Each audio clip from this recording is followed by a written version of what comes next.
രീതിയിലുള്ള പ്രാർത്ഥിക്കാനും ദൈവത്തെ വാഴ്ത്തുന്ന എല്ലാവർക്കും കർത്തൃനാമത്തിലുള്ള വന്ദനം അറിയിക്കുന്നു. വളരെ ദൈവസാന്നിധ്യം അടുത്തറിയുന്ന അനുഭവങ്ങളെ കുറിച്ച് കേൾക്കുവാൻ ദൈവം നമുക്ക് ഇന്ന് രാത്രി ഒന്നിലധികം അനുഭവങ്ങളെ കുറിച്ച് കേൾക്കുവാൻ ദൈവസ്വന്റെ ദാസൻ ചരിത്രത്തിൽ നിന്ന് ദൈവസാന്നിധ്യം അറിഞ്ഞ പ്രതിസന്ധികൾക്കും ജീവിതാനുഭവങ്ങൾക്കും അതീതമായി കർത്താവിനെ ശ്രമിക്കും.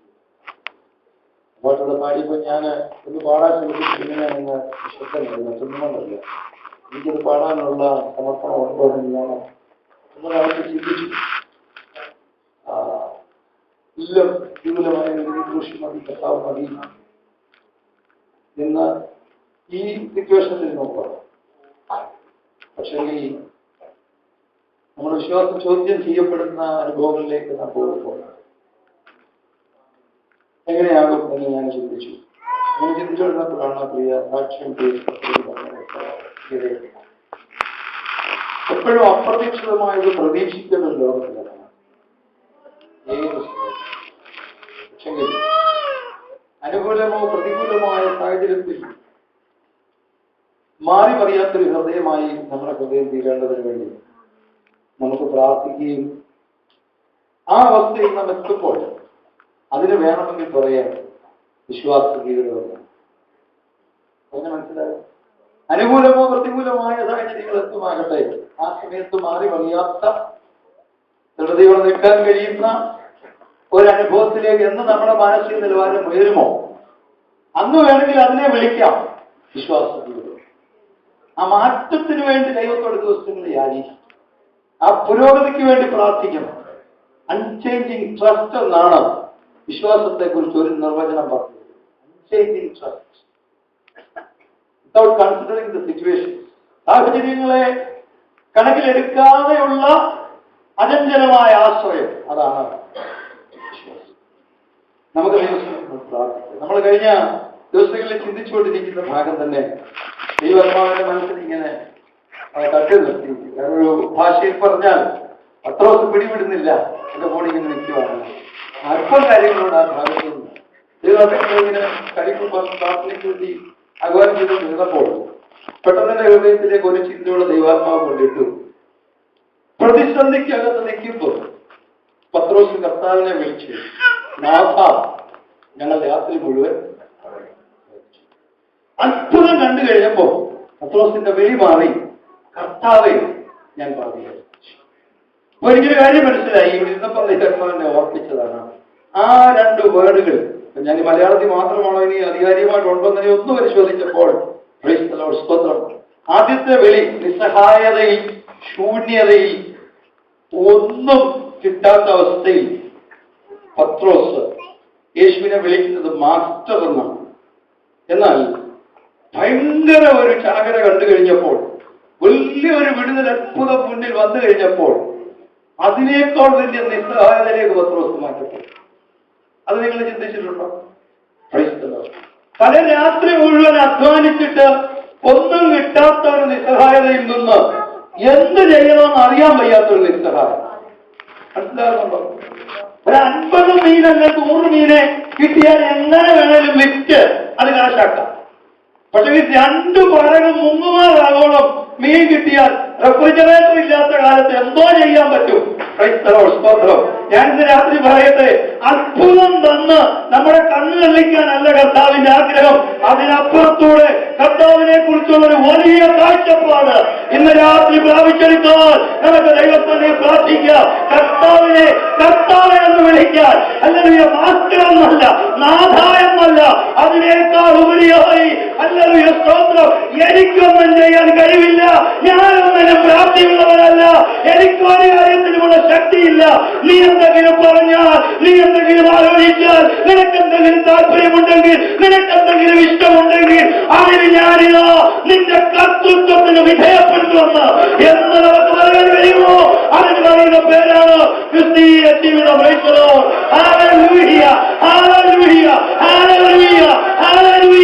അത്ഭുതത്തിന്റെ അഭവന്ന്, അത്ഭുതത്തിന്റെ ധാരാവിനെ ആഴമായി അറിയാൻ ഇന്ന് രാത്രി നമ്മുടെ അകത്തന്നുകളൊന്ന് തോട്ടത്തെ.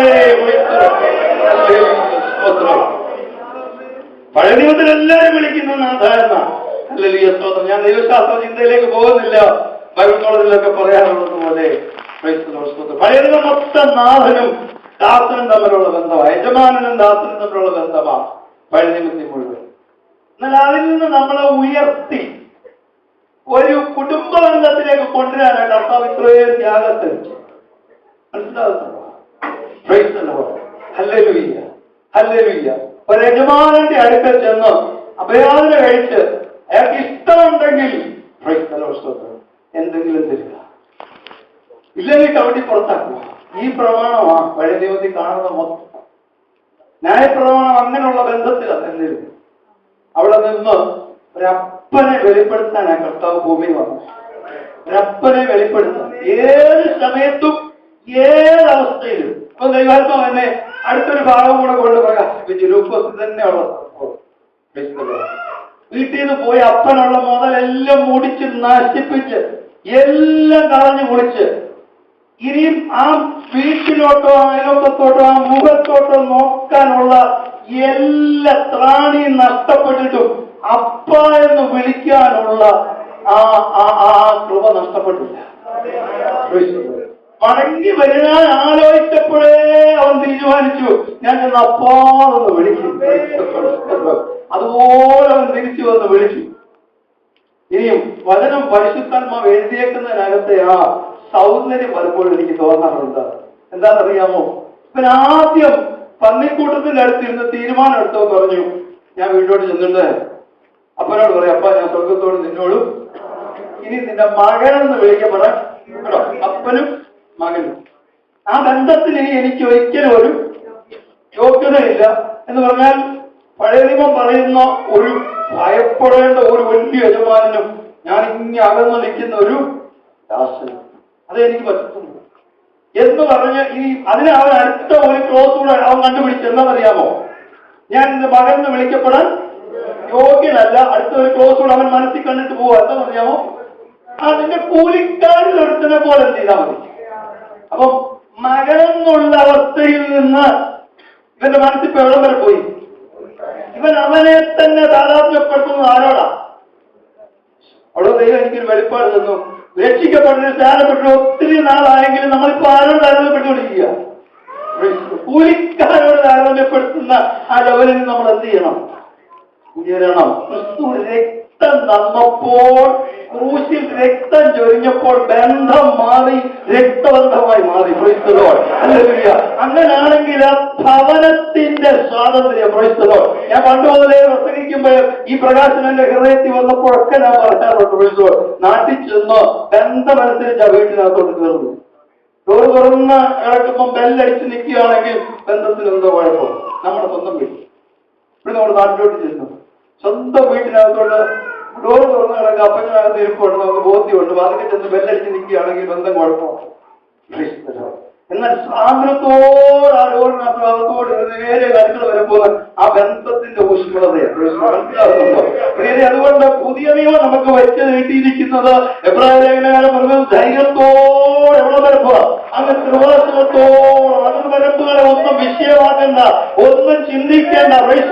സ്വയാവസ്ഥയെ കുറിച്ച് ചിന്തിച്ച് വ്യാകുലപ്പെടണ്ട. ഞാൻ പറഞ്ഞു തരട്ടെ, ആ പയ്യൻ ആലോചിച്ച് വരിക, ആ സഹോദരൻ ആലോചിച്ച് വരിക. ഞാൻ അവിടെ ചെന്നിട്ട് അപ്പോഴുള്ള അപ്പ ഞാൻ സ്വർഗത്തോട് നിന്നോട് എന്ത് ചെയ്തു? അവൻ ചെയ്തു. നിന്റെ മകൻ വിളിക്കപ്പെടാൻ യോഗ്യതല്ല, പുള്ളിക്കാരൻ. പക്ഷെങ്കിൽ ദൈവത്തിന്റെ ആത്മാവ് എത്ര സുന്ദരമായിട്ട് വചനം എഴുതി വെച്ചു. ദൈവം വീട്ടിൽ വന്നു, അപ്പനെ കണ്ടു. അപ്പൻ ദൂരത്ത് നിന്നെ കണ്ട് ഇവനെ കണ്ട് മനസ്സിൽ ഓടിച്ചു കെട്ടിപ്പിടിച്ച് ചുംബിച്ചു. ഇവൻ ഓട്ടനെ പഠിച്ചു വെച്ച ആ ഹൃദയത്തിനകത്തുനിന്ന് അവൻ പ്ലാൻ ചെയ്തു വന്ന കാര്യം കൊണ്ട് പറയാൻ തുടങ്ങി. നാമത്തെ വാചകം പറയുന്നു, അപ്പാ ഞാൻ സ്വർഗത്തോട് നിന്നോടും. അപ്പൊ അത് പറയാൻ അപ്പൊ തടസ്സം നിന്നില്ല, അത് പറഞ്ഞേ പറ്റൂ. നമ്മളെല്ലാം ഒരിക്കൽ പറഞ്ഞവരാണ്. അപ്പൊ ഞാൻ സ്വർഗത്തോടും നിന്നോടും എന്ത് ചെയ്തു? അല്ലെങ്കിൽ സ്വർഗീയ പിതാവിനോട് നമ്മളെല്ലാം ഏറ്റു പറഞ്ഞു. എന്ത് പറഞ്ഞു? കർത്താവേ, ഞാൻ പാപിയാണെന്ന് നമ്മളെ സമ്മതിച്ചൊരു ദിവസമാണ്. അടുത്തത് നിന്റെ മകനെന്ന് വിളിക്കപ്പെടാൻ എനിക്ക് എന്തില്ല? യോഗ്യതയില്ല. അതോടുകൂടെ അവന്റെ വായ ക്ലോസ് ചെയ്തു. പിന്നെ അത് അവനെ കൊണ്ട് ബാക്കി പറയിപ്പിച്ചില്ല. അതാ ഞാൻ ദൈവവചനത്തിൽ ദൈവസ്നേഹത്തിന്റെ ആഴം മനസ്സിലാക്കുന്നത്. കർത്താവ് പറഞ്ഞ ഉപമ ആയതുകൊണ്ട് അതിന് കൂടുതൽ വ്യാഖ്യാനത്തിന്റെ ആവശ്യമില്ല. സ്തോത്രം. അവിടെ അവൻ അടുത്തത് നിന്റെ കൂലിക്കാരൻ ഒരുത്തനെ പോലെ എന്നെ ആക്കണമേ എന്ന് അവൻ പറയുന്നതിന് മുമ്പേ അപ്പം കയറി ഇടപെട്ടിട്ട് പറഞ്ഞു, വേഗം മേൽത്തരമായ അങ്കി കൊണ്ടുപോവാ, പെട്ടെന്ന് കാര്യങ്ങൾ. എന്താണെന്നറിയാമോ? എന്തെല്ലാം അവകാശങ്ങൾ നഷ്ടപ്പെട്ടോ എന്നല്ല, നഷ്ടപ്പെടുത്തിയോ. വാക്കിനൊക്കെ വളരെ ആഴമുണ്ട്. നഷ്ടപ്പെടുന്നത് അസ്വാഭാവികമായിട്ടായിരിക്കാം, എന്നാൽ നഷ്ടപ്പെടുത്തുന്നത് സ്വാഭാവികമായിട്ടാ, തിരിച്ചറിവിൽ നിന്ന്. എന്നാൽ അതുപോലും കണക്കിടാതെ അവനെ പുനഃസ്ഥാപിക്കാനുള്ള വിശാല ഹൃദയം സ്വർഗീയ പിതാവിനുണ്ടായിരുന്നെങ്കിൽ ഇന്ന് രാത്രി ദൈവത്തിന്റെ മക്കളെ ഹല്ലേലൂയ സ്തോത്രം, മറ്റു പലതിനോട് താതാത്മ്യപ്പെടുത്തി ദൈവത്തോടുള്ള ബന്ധത്തെ ഈ ദിവസങ്ങളിൽ ലഘൂകരിക്കാതെ ഈ രാത്രി ഞാൻ വിളിച്ചു പറയട്ടെ, അവന്റെ കർത്തൃത്വത്തിന് കീഴിൽ, അവന്റെ പിതൃത്വത്തിന് കീഴിൽ, അവന്റെ സ്നേഹത്തിന് കീഴിൽ ഹല്ലേലൂയ ആവോളം അടുത്തിയതാൽ ഈ രാത്രി നാം തയ്യാറായിരുന്നുവെങ്കിൽ നമുക്ക് വേണ്ടി പ്രവർത്തിക്കുന്ന ഒരു പിതാവുണ്ട്, നമുക്ക് വേണ്ടി കരുതുന്ന ഒരു പിതാവുണ്ട്, നമുക്ക് വേണ്ടി അവകാശങ്ങൾ പങ്കുവയ്ക്കുന്ന ഒരു പിതാവുണ്ട്. ലോകപ്രകാരമുള്ള മാതാപിതാക്കൾ ഇന്ന് നമുക്ക് അനുകൂലമല്ലായിരിക്കാം. ഒരുപക്ഷെ പല അവസരങ്ങളോ പല സാധനങ്ങളോ പല സ്നേഹബന്ധങ്ങളോ നഷ്ടപ്പെട്ടിട്ടായിരിക്കാം ഈ രാത്രി ദൈവസഭയിലിരിക്കുന്നത്. എന്നാൽ പറയട്ടെ, ഹല്ലേലൂയ, അനാഥർക്ക് പിതാവ് വിധവമാർക്ക് ന്യായപാലകനുമായവൻ അവൻ മയങ്ങുന്നില്ല, അവൻ ഉറങ്ങുന്നില്ല, അവൻ മരിച്ചിട്ടില്ല, അവന്റെ ശക്തി ചോർന്നു പോയിട്ടില്ല. ഈ രാത്രി തിരിച്ചറിയുന്നവർക്ക് ദൈവത്തെ സ്തുതിക്കുകയാണ്.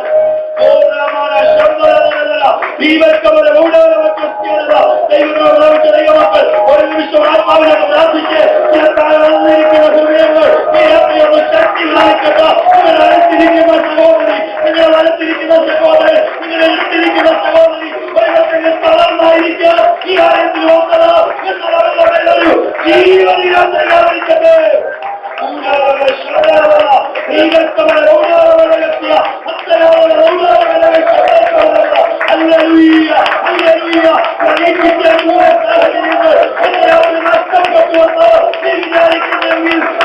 നഷ്ടപ്പെട്ടുവോ അവിടെ അത്ഭുതം, അവിടെ അത്ഭുതം, അവിടെ വിടുതൽ, അവിടെ നഷ്ടപ്പെടുത്തോ അവരുടെ കർത്താവാകുകയാണ്.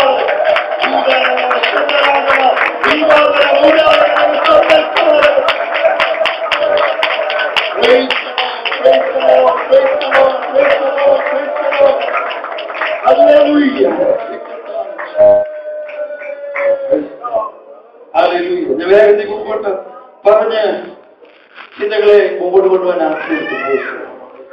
പത്രോസിനെ ദൈവം ഒരവസ്ഥയിൽ നിന്ന് മറ്റൊരവസ്ഥയിലേക്ക് മാറ്റുകയായിരുന്നു. നമുക്കെല്ലാവർക്കും ഉള്ള ആഗ്രഹമാണ്, എനിക്ക് എന്റെ അവസ്ഥയ്ക്ക് ഒരു അതിനാണ് നമ്മളെല്ലാം ദൈവത്തിൽ ആശ്രയിക്കുന്നത്. നമ്മുടെ അവസ്ഥകൾക്ക് ഒരു മാറ്റമുണ്ട്. എന്നാൽ നമ്മുടെ അവസ്ഥകൾക്ക് മാറ്റമുണ്ടാകുന്നതോടൊപ്പം തന്നെ കർത്താവിനെ കുറിച്ചുള്ള നമ്മുടെ ബോധ്യങ്ങൾക്ക് മാറ്റമുണ്ടാകണമെന്ന്, നമ്മുടെ ധാരണകൾക്ക് മാറ്റമുണ്ടാകണമെന്ന് കർത്താവ് നമ്മെ കുറിച്ച് ആഗ്രഹിക്കുന്നു. ഞാൻ പറഞ്ഞതുപോലെ നാഥ എന്ന് വിളിച്ച പത്രോസ് ഒടുവിൽ വലിയ അത്ഭുതം കണ്ടു കഴിഞ്ഞപ്പോൾ എന്ത് വിളിച്ചു എന്ന് പറഞ്ഞാൽ, എനിക്ക് അവിടെ നിന്ന് എന്റെ മനസ്സിലേക്ക് വന്ന ചിന്ത വിളിച്ചപ്പോൾ കർത്താവേ എന്ന് പറഞ്ഞാൽ അതിന്റെ അർത്ഥം ലോഡ് എന്ന് പറഞ്ഞാൽ എനിക്കിനിയും സ്വയമേ ഞാനായിട്ടുള്ള അസ്തിത്വം എനിക്കില്ല. വലിയ അത്ഭുതം കണ്ടപ്പോൾ മറ്റൊരു കാര്യം ആ ഭാഗത്തു നിന്റെ ചിന്തയിൽ ഇപ്പോഴല്ല നേരത്തെ വന്നിട്ടുള്ളതോ വിളിച്ചതോ, പലപ്പോഴും കർത്താവിന്റെ അത്ഭുതങ്ങൾ നമ്മുടെ ജീവിതത്തിൽ നടക്കുമ്പോൾ, ദൈവപ്രവർത്തികൾ ദൈവിക ഇടപെടലുകൾ നമ്മുടെ ജീവിതത്തിൽ നടക്കുമ്പോൾ നമുക്ക് എന്ത് കഴിയുമെന്നല്ല, എന്ത് കഴിവില്ല എന്ന ദൈവം വിളിക്കുന്നത്. മനസ്സിലാകുന്നു? ഞങ്ങളുടെ മുമ്പ് പറഞ്ഞ ഒരു 50-100 മീനൊക്കെ ആണെങ്കിൽ കുറച്ചു നേരം പോയി അവിടെ കൊണ്ട് മാർക്കറ്റിൽ കൊണ്ട് വെച്ച് വിറ്റ് ഇത് കാശാക്കി വീട്ടിൽ കൊണ്ടെന്ത് ചെയ്യാം, പിള്ളേർക്ക് അരി മേടിച്ചു കൊടുക്കുക. പക്ഷെ ഈ 2 വിളക്ക് 300 നിറഞ്ഞിരിക്കുന്ന സമയത്ത് അന്ന് ഈ പറഞ്ഞതുപോലെ കുളിച്ചൊന്നുമില്ല. എന്ത് ചെയ്യാനത്? ഇനി അത് മാത്രമല്ല, കർത്താവ് പറഞ്ഞു, ഞാൻ നിങ്ങൾ എന്ത് ചെയ്യും, മനുഷ്യരെ പിടിക്കുന്നവരാണ്. പറഞ്ഞ വേഗത്തിൽ അവസാനിച്ചു. ഞാൻ നിങ്ങൾ എന്ത് ചെയ്യുമ്പോൾ മനുഷ്യരെ പഠിക്കുന്നവരാണ്.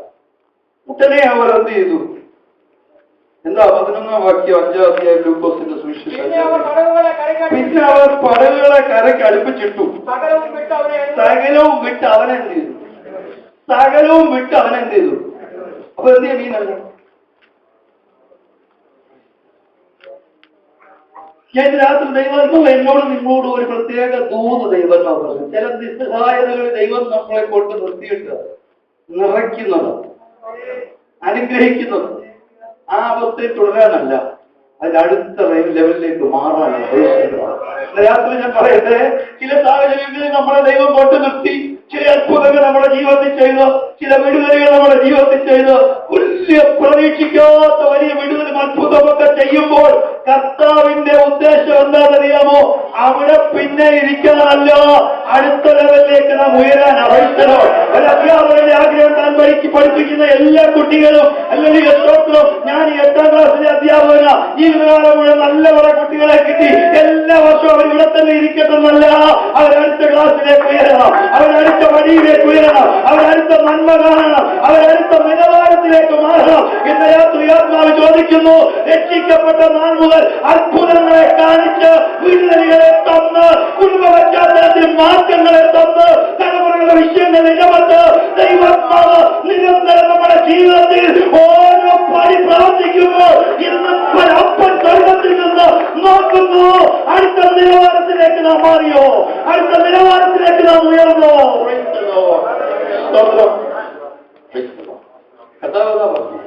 ഞാൻ നിങ്ങളെ മനുഷ്യരെ പിടിക്കുന്നവരാക്കാൻ പോകും. വലിയൊരു അവസ്ഥയിലേക്ക് മാറ്റാൻ പോവുക. എന്റെ വിചാരം മിക്കവാറും ഹല്ലേലൂയ സ്തോത്രം, ഹല്ലേലൂയ സ്തോത്രം. അന്ന് ആ കരയിൽ അവിടെ നിന്ന ജനം മുഴുവൻ പ്രസംഗം കേട്ട് നിൽക്കും. എല്ലാവരും പോയിട്ടില്ല. ഒരു 10-20% ആൾക്കാർ പോയി. കാരണം വചനം കേൾക്കേണ്ടവരെന്ത് 5-1 വാക്യത്തിൽ എന്തോ നമ്മൾ വായിച്ചായിരുന്നു. നേരത്തെ ചിന്തിച്ചു തുടങ്ങിയതാ. പ്രൈസിനോട് എന്തോ വചനം കേൾക്കേണ്ട ഒരു കർത്താവ് എന്ത് ചെയ്തു? തിക്കിക്കൊണ്ടിരിക്കുന്ന ജനസമൂഹം. എന്തായാലും ഒരു 10-20-30% ആൾക്കാർ വചനം കേട്ട് കഴിഞ്ഞ് പോയി കാണാം. ബാക്കി എല്ലാവരും എത്തുന്നുണ്ട്. അവിടെ ശൂന്യതയിൽ നിന്ന് നട്ടം തിരിഞ്ഞ പത്രോസ് രാത്രി മുഴുവൻ അധ്വാനിച്ചതിന്റെ ഉറക്കളപ്പ് കൊണ്ട് ഈ പ്രസംഗം തീർന്നിടം വരെ കരയിൽ നിന്ന് നീക്കിയ പടക് വെള്ളത്തിന്റെ ഓളമടിച്ച് വട്ടം തിരിയാതെ കർത്താവിന് ജനത്തെ ഫോക്കസ് ചെയ്തിരിക്കത്തക്കവണ്ണം പ്രൈസ് ലോർഡ് സ്തോത്രം. ഞാൻ പലപ്പോഴും ചിന്തിച്ചിട്ടുണ്ട്, ഈ പടകിക്കറി ഇരുന്ന് കർത്താവൊക്കെ പ്രസംഗിച്ചായിരുന്നെങ്കിൽ കുഴപ്പമില്ല. പക്ഷെ രാത്രി മുഴുവൻ അധ്വാനിച്ച് കഷ്ടപ്പെട്ടവനെ അവന്റെ അവസ്ഥ പോലും മനസ്സിലാക്കാതാണോ കർത്താവ് ചെയ്യുന്നതെന്ന് ഞാൻ ചിന്തിച്ചിട്ടുണ്ട്. അറിയാവോ? ഇവനോട് പറഞ്ഞു, കരയിൽ നിന്ന് അല്പം എന്ത് ചെയ്യണം? ഈ കരയിൽ നിന്ന് അല്പം നീക്കിയ പടക് പ്രൈസ് ലോർഡ് സ്തോത്രം ഒരുപോലെ ഉറങ്ങാതെ പിടിച്ചോണ്ടവൻ നിന്നെങ്കിലേ കർത്താവിന് കറക്റ്റ് ജനത്തെ ഫോക്കസ് ചെയ്യാൻ പറ്റും. കാരണം കരയിൽ നിന്ന് നീക്കിയ പടകില്ലെങ്കിൽ എന്ത് ചെയ്യും? ഇത് തിരിഞ്ഞു പോകും. അല്ല പിന്നെ ഇതിനെ എവിടെങ്കിലും ഉറപ്പിച്ചു നിർത്തണം. അങ്ങനല്ല, കരയിൽ നിന്ന് നീക്കിയ പടക് തിരിഞ്ഞു പോകാതെ അഡ്ജസ്റ്റ് ചെയ്ത് ആ പടകിനെ ജനത്തെ കർത്താവിന് നോക്കിക്കൊണ്ട് ശുശ്രൂഷിക്കത്തക്കവണ്ണം തലേരാത്രിയിലെ കഷ്ടപ്പാടും ഇന്നലകളെ ശൂന്യതകളും നൽകുന്ന അകത്തെ ഭാരത്തോടൊപ്പം കർത്താവിനെ വിളിച്ചു ദൈവരാജ്യത്തിന് വേണ്ടി അല്പസമയം സ്പെൻഡ് ചെയ്യാൻ. അത് അനുസരണത്തോടെ അവൻ ചെയ്തതുകൊണ്ടോ അവന്റെ ജീവിതത്തിന്റെ ഗതി ദൈവം മാറ്റി. പിന്നെ അല്ലെങ്കിൽ അവിടെ ഒരു കാര്യം കൂടെ പറഞ്ഞ് ഞാൻ നിർത്താം. ഞാൻ എഴുതിക്കൊണ്ട് വന്ന പോയിന്റിലേക്കൊന്നും കയറിയില്ല. എന്നാൽ ഞാൻ ഒരു കാര്യം കൂടെ അവിടുന്ന് ചില പോയിന്റുകൾ പെട്ടെന്ന് ദൈവം പ്രകാശിപ്പിച്ചതാണ് പറയുന്നത്. എപ്പോഴും ദൈവം നിസ്സഹായതയിൽ കൊണ്ട് നിർത്തിയിട്ട് വിളിക്കണമെന്നില്ല. പലരും സാക്ഷി പറഞ്ഞാൽ കേട്ടിട്ടുണ്ടല്ലോ, എല്ലാ വഴിയും അടഞ്ഞ് ഒന്നും ഇല്ലാത്തവനപ്പം കർത്താവ് വിളിച്ചത്. പക്ഷെ പത്രോസിന് അങ്ങനെയല്ല വിളിച്ചത്. താൻ ചെയ്തുകൊണ്ടിരുന്ന ബിസിനസ്സിന് നമ്പർ 1 സ്തോത്രം പ്രോഫിറ്റ് ഒന്നും അല്ല. ഇതെന്തോ ഇത് 2 പടക് നിറയെ മീനെന്ന് പറഞ്ഞ കുഞ്ഞുകളിയാണ് ഒരു മുക്കുവനെ സംബന്ധിച്ചിടത്തോളം. അപ്പൊ നോർത്ത് നോക്കി എന്തോ ഒരു വിടുതലാണെന്നത്. അല്ലെങ്കിൽ നമ്മൾ വിചാരിക്കും ഇത്രയും വലിയ അത്ഭുതം ദൈവം എന്റെ ജീവിതത്തിൽ ചെയ്തെങ്കിൽ ഞാൻ പടകും കൊണ്ട് സ്തോത്രം ജീവിതകാലം മുഴുവൻ കഴിയാനാണ്. എനിക്കറിയത്തില്ല, എന്തോ ഒരു ദൂതനാത്ത ദൈവത്തിന്റെ ആത്മാവോ ഇടപെടുന്നുണ്ട്. മറ്റൊരു നിലവാരത്തിലേക്ക് ദൈവം മാറ്റുവാൻ ആഗ്രഹിക്കുമ്പോൾ എപ്പോഴും നിസ്സഹായതയിൽ കൊണ്ട് നിർത്തണമെന്നില്ല. ചിലപ്പോൾ കർത്താവ് നമ്മെ പരീക്ഷിക്കുന്നത് വലിയ നിറവ് തന്നിട്ടായിരിക്കാം, വലിയ അത്ഭുതം ചെയ്തിട്ടായിരിക്കാം. ഹല്ലേലൂയ. കർത്താവിനോട് പറയണം, കർത്താവേ നീ അങ്ങനെ ഒരു വിടുതൽ എനിക്ക് തന്നെങ്കിൽ ഹല്ലേലൂയ. ഇവിടെ ആദ്യം പാടിയതുപോലെ എന്നെ കരുതുവാൻ, എന്നെ കാക്കുവാൻ, എന്നെ പാലിപ്പാൻ എന്റെ യേശു മതിയായവൻ, എന്റെ യേശു മതിയായവൻ, എന്റെ യേശു മതിയായവൻ. ഇപ്പുറത്തെ യേശു നിൽക്കുന്നു, ഞാൻ വാക്കുകളെ നിർത്തുകയാ. ഇപ്പുറത്തെ യേശു നിൽക്കുന്നു, അപ്പുറത്ത് നിറഞ്ഞ രണ്ട് പറവുകൾ കിടക്കുന്നു.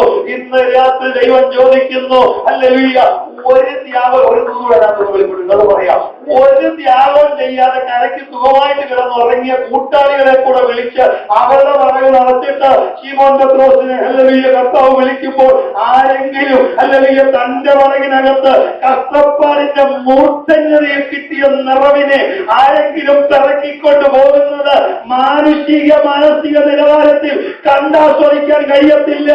അത് ഹൃദയത്തിൽ വേദന ഉളവാക്കുന്നത്.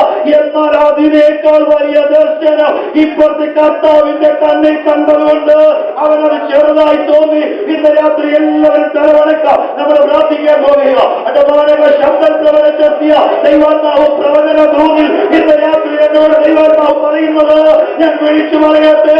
ചില അത്ഭുതങ്ങൾ ദൈവം ചെയ്യുന്നത് ദൈവത്തിന് നിന്നിലൊരു പ്രതീക്ഷയുണ്ട്. ഹല്ലേലൂയ.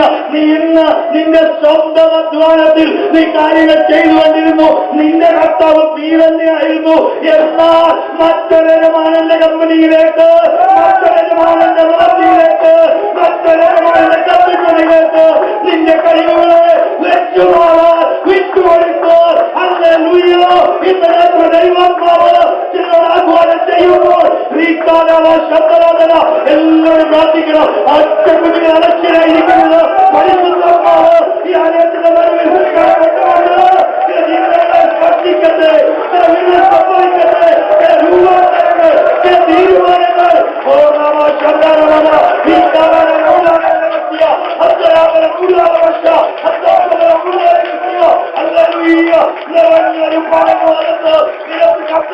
കണ്ണിലേക്ക് ഇന്ന് രാത്രി പ്രതീക്ഷയോടെ നിന്റെ മുഖത്തേക്ക് നോക്കുമ്പോൾ